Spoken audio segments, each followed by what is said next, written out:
বান্দা আল্লাহর নাফরমানি করে শয়তানের কারণে। ওয়াসুফিদাতিশ শায়াতিন, শয়তানকেও রব্বুল আলামিন বন্দী করে রেখেছেন, শয়তানকে আটকায় রেখেছেন, যাতে মানুষ শয়তানের প্ররোচনায় আল্লাহর নাফরমানি করতে না পারে। এই রমাদানে আল্লাহ রাব্বুল আলামিন সিয়াম রেখেছেন, কিয়াম রেখেছেন, তেলাওয়াতে কোরআন রেখেছেন, ইতিকাফ রেখেছেন, লাইলাতুল কদর রেখেছেন। কতগুলো ইবাদতের সমাহার দিয়ে আল্লাহ পাক একটা প্যাকেজ, একটা বিশাল রমাদান প্যাকেজ রব্বুল আলামিন আমাদের জন্য সাজাই দিয়েছেন। সুবহানাল্লাহ। এই ইবাদতগুলোর সমাহার, যেই ইবাদতগুলো করলে সমস্ত গুনাহ আল্লাহ রাব্বুল আলামিন মাফ করে দিবেন। সুবহানাল্লাহ। গুনাহ মাফের এক মহা সুযোগ রমাদান মাস। মান সামা রমাদানা ঈমানান ওয়া ইহতিসাবান গুফিরা লাহু মা তাকাদ্দামা মিন যামবিহি। রমাদানের সিয়াম পালন করলে আল্লাহ রাব্বুল আলামিন সমস্ত গুনাহ মাফ করে দেন। সুবহানাল্লাহ। ওয়া মান কামা রমাদানা ঈমানান ওয়া ইহতিসাবান গুফিরা লাহু মা তাকাদ্দামা মিন যামবিহি। রমাদান মাসে কিয়ামুল লাইল করলে, তাহাজ্জুদ পড়লে, রাত্রিবেলায় ইবাদত বন্দেগী করলে রব্বুল আলামিন গুনাহ মাফ করে দেন।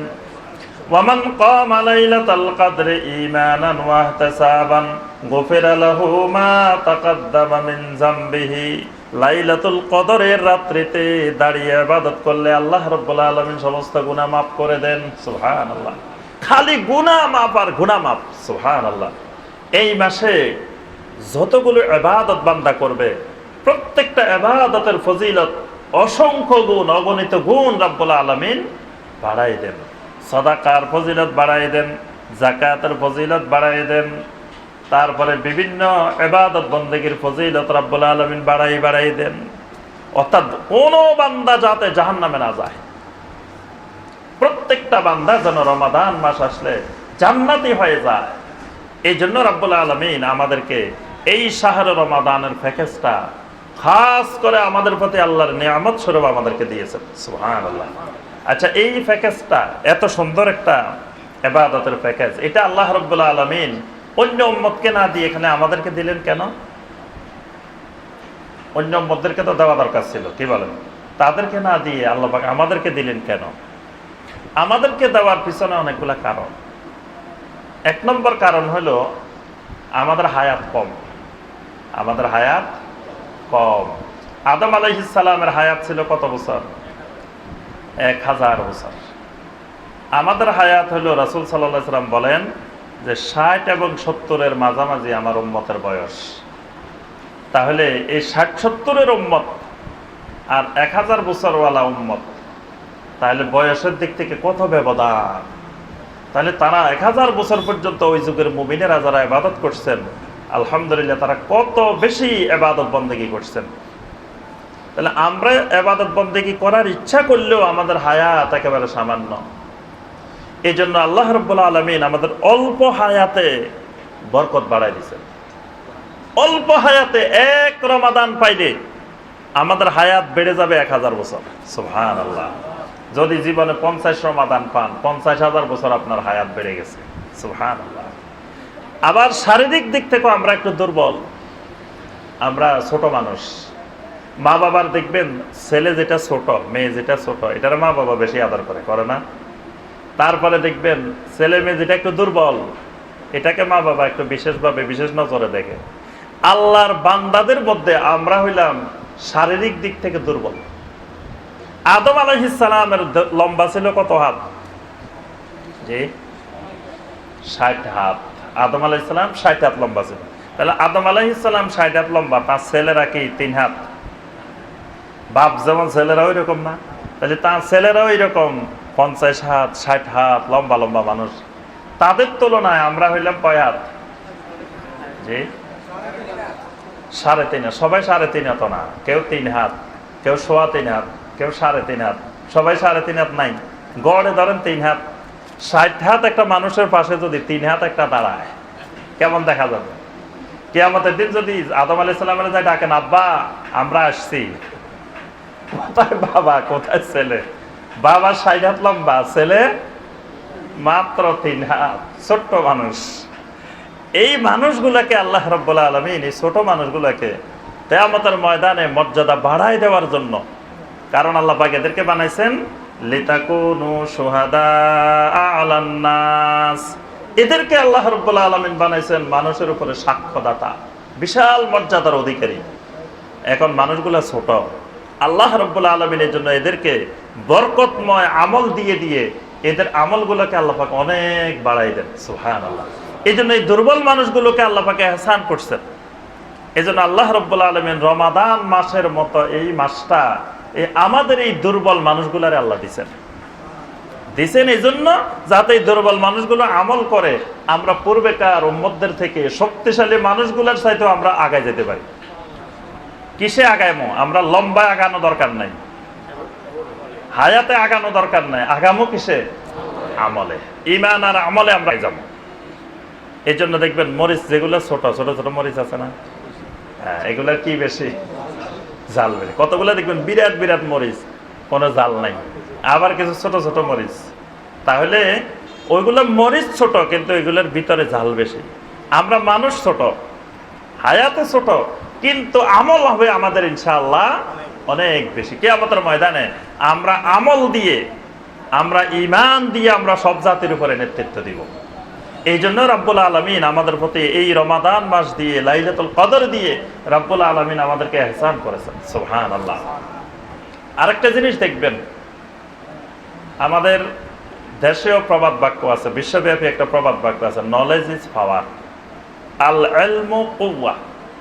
এলেম হলো একটা শক্তি, জ্ঞান একটা শক্তি। মানুষ ছোট কিন্তু জ্ঞান বেশি, তার জ্ঞানটা একটা বড় শক্তি। আরেকজন মানুষ বড়, জ্ঞান নাই। হাতি অনেক বড়, আমাদের তুলনায় হাতি অনেক বড় না, কিন্তু হাতিরে আমরা চালাই না, হাতি আমাদেরকে চালায়। হাতিরে আমরা চালাই, কারণ আল্লাহ রাব্বুল আলামিন আমাদেরকে বানাইছেন জাবিল উকুল, ওদেরকে বানাইছেন গায়রে জাবিল উকুল। আমাদেরকে বানাইছেন আকলওয়ালা, জ্ঞানওয়ালা, বুদ্ধিওয়ালা, বিবেকওয়ালা। তাদেরকে রাব্বুল আলামিন ওই জিনিসটা দেন নাই। এজন্য সবসময় মনে রাখবেন, বাস্তব জীবনে খেয়াল রাখবেন, বুড়া মানুষ, বৃদ্ধ মানুষ যারা, তাদের মুখের জোর বেশি। শরীরের জোর যত কমতে থাকে, মানুষের মুখের জোর তত বাড়তে থাকে। এজন্য মানুষ যত বুড়া হয় তত দেখবেন মুখের জোর খুব বেশি। এমন এমন ধমক মারে বুড়া মানুষ, যদি ধমকের সাথে শরীরের পাওয়ার থাকতো মানে দুনিয়া উল্টায় ফেলতো। কিন্তু ধমক যত বড়, শরীরে ওই পাওয়ার নাই। আবার দেখবেন যুবক মানুষ, মুখের পাওয়ার বেশি থাকে না। হাত থাকতে মুখের কিসের কথা? হাত আছে, হাতেই শক্তি, মুখে কিছু বলার দরকার নাই, ধমক মারারও দরকার নাই, এত কথাও বলার দরকার নাই, হাতেই সব বলবো। এজন্য যুবক মানুষ দেখলে মানুষ ভয়ে দৌড়ে চলে যায়, আর কিছু বলে না, বেশি বাড়াবাড়ি। আর বুড়া মানুষ দেখলে যত ধমক দিকে যায় করে, ভয় পায় না। ঠিক দলিলের একটা শক্তি আছে, দালিলিক শক্তি, দালিলিক পাওয়ার। কোরআন এবং সুন্নাহর দলিল, এটার আলাদা একটা পাওয়ার আছে, আলাদা একটা শক্তি আছে। এজন্য যাদের হাতে, যাদের কাছে কোরআন সুন্নাহর দলিল থাকে, তারা চিৎকার দিয়ে মাইক ভাঙা লাগে না, মাইক ফেলে দেওয়া লাগে না, স্টেজে হুঙ্কার দেওয়া লাগে না, তারপরে মানুষদেরকে গালিগালাজ করা লাগে না, খারাপ বলা লাগে না, অমুক কাফের, অমুক মুশরিক, অমুক মুনাফিক, এসব ফতোয়া দেওয়া লাগে না। কারণ তার দলিলে কথা বলবো, দলিলই শক্তি। এজন্য আপনি মদিনার ওলামাদের কাছে যাই বসেন, ওলামায়ে মদিনাকে দেখেন, মসজিদে নববীতে গেলে দেখবেন সারাদিন ওলামায়ে কেরাম, ওলামায়ে মদিনা, বড় বড় বিশ্বের সেরা সেরা আলেমেরা মসজিদে নববীর ভিতরে দার্স দিচ্ছেন।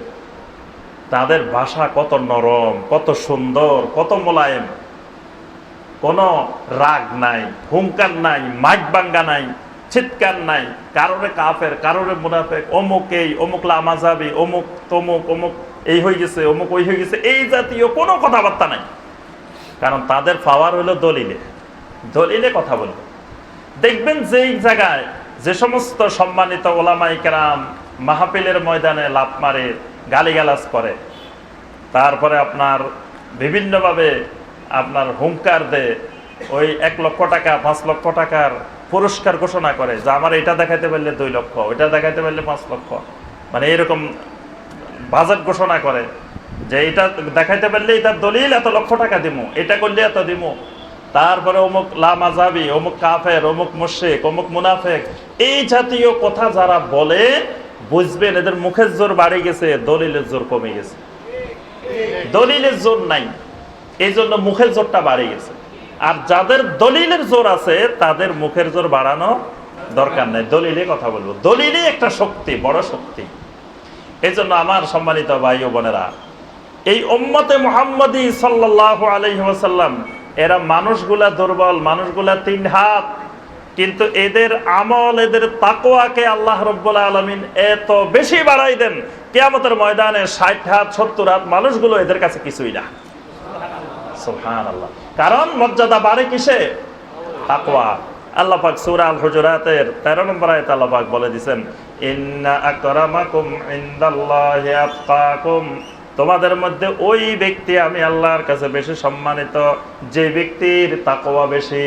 সুবহানাল্লাহ। যে ব্যক্তির তাকওয়া যত বেশি হবে ওই ব্যক্তি আল্লাহ রাব্বুল আলামিনের কাছে তত বেশি সম্মানিত। আর রমাদান মাস আমাদের তাকওয়া বাড়ায়, তাকওয়াকে অনেক বাড়াই দেয়, আল্লাহর কাছে অনেক সম্মানিত বানাই দেয়।